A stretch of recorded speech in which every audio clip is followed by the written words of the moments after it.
Welcome to Manuscript, the art history show that lets us waffle on about whatever we like, really. Brought to you by our bookstore, Got Enough Books.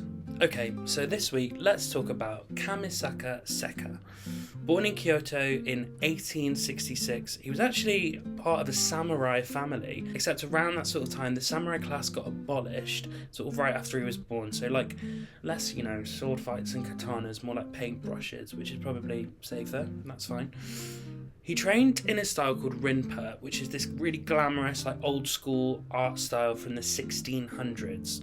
Like gold screens, dramatic flowers, nature, like dialed up to 11. But by Sekka's time, Rinpa was basically like your nan's wallpaper. In 1901, the Japanese government sent him to Scotland to show off Japanese art.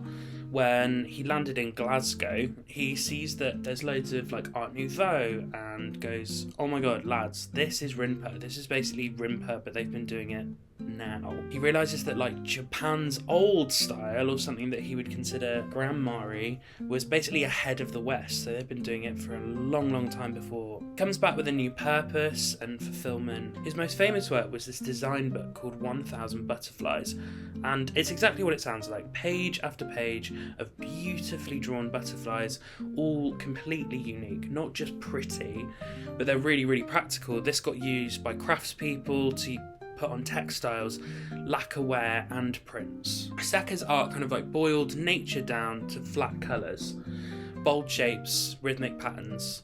They look a bit like collage, but are masterfully produced using mainly woodcut techniques. Elements of his work, Sumino-e, I think that's how you pronounce it, I'm really sorry if not, looks digitally produced in places, a bit like MS Painty, doesn't it?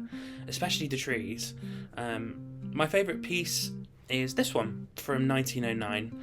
The use of negative space for the sky, the flat texture, oh my gosh, this is chef's kiss.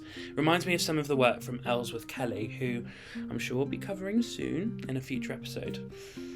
Sekka kept teaching and creating until his death in 1942, but at that point people were calling him the last great Rinpa master, a technique that was created over 300 years ago. It's not really a bad title to hold, is it?